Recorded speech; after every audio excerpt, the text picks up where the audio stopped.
गुरु भक्ति योग। सच्चा सुख सद्गुरु की सेवा में ही निहित है। शिष्य गुरु सेवा के द्वारा ही देहाध्यास से छूटकर ऊंची कक्षा प्राप्त कर सकता है।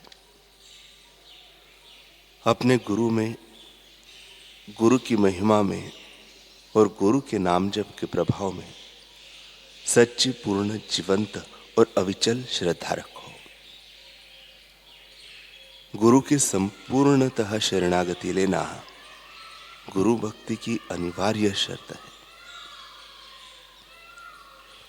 जब तक आपको गुरु में अखंड श्रद्धा न जगे, तब तक गुरु की कृपा आप पर उतरेगी, ऐसी आशा मत करना। ईश्वर, मनुष्य एवं ब्रह्मांड के विषय में सच्चा ज्ञान गुरु से लिया जाता है। गुरु साधना रूपी नाव के कर्णधार है, लेकिन पतवार तो साधक को ही चलानी होगी। गुरु के प्रति भक्ति भाव ईश्वर प्राप्ति का सरल एवं आनंददायक मार्ग है। साधुत्व और संन्यास से, अन्य योगों से एवं दान से, मंगल कार्य करने आदि से जो कुछ भी प्राप्त होता है, वह सब गुरु भक्ति योग के अभ्यास से शीघ्र प्राप्त होता है। गुरुदेव की कल्याणकारी कृपा प्राप्त करने के लिए अपने अंतःकरण की गहराई से प्रार्थना करो। ऐसी प्रार्थना चमत्कार कर सकती है। ब्रह्मनिष्ठ गुरु के चरण कमलों के सानिध्य में जाने के लिए कला, विज्ञान या विद्वत्ता कुछ भी आवश्यक नहीं है। आवश्यकता है केवल उनके प्रति प्रेम और भक्ति से पूर्ण हृदय की, जो फल की अपेक्षा से रहित हो, केवल उनमें ही निहित रहने वाले संकल्प वाला हो, केवल उनके ही कार्य में लगा हुआ हो, केवल उनके ही प्रेम में मग्न रहने वाला हो। मानसिक शांति और आनंद गुरु को किए हुए आत्मसमर्पण का ही फल है। किसी भी देश की सच्ची संपत्ति संत जन ही होते हैं। वे जिस समय प्रकट होते हैं, उस समय के जन समुदाय के लिए उनका जीवन ही सच्चा मार्गदर्शक होता है। जिस समय जिस धर्म की आवश्यकता होती है, उसका आदर्श प्रस्तुत करने के लिए स्वयं भगवान ही तत्कालीन संतों के रूप में नित्य अवतार लेकर आविर्भूत होते हैं, ऐसा कहने में जरा भी अतिशयोक्ति नहीं है।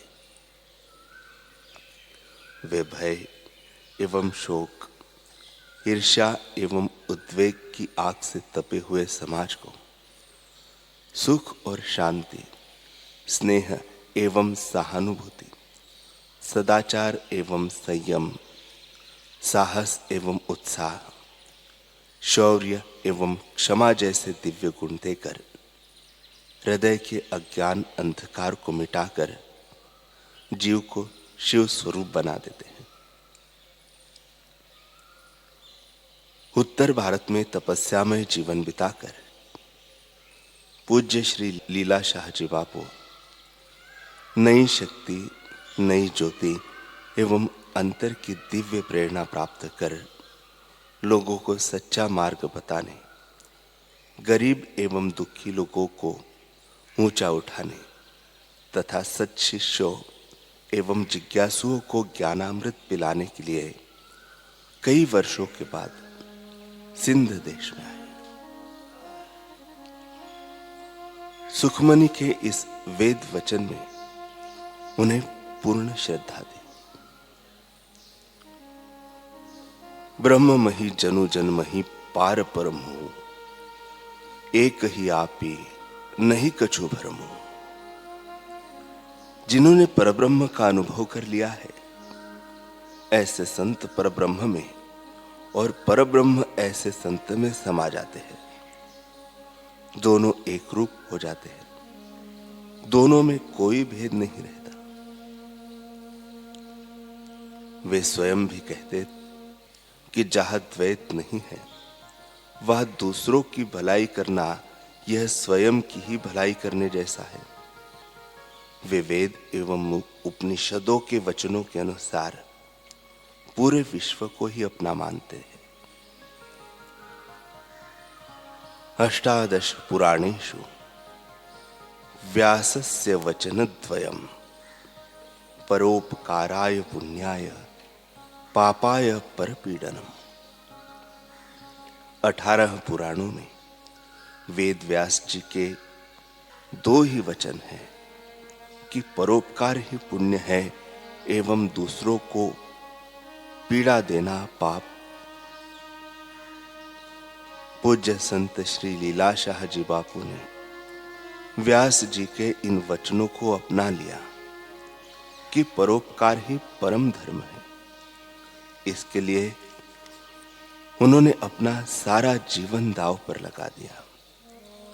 धार्मिक, सामाजिक एवं आध्यात्मिक हर क्षेत्र में उन्होंने कार्य शुरू किया।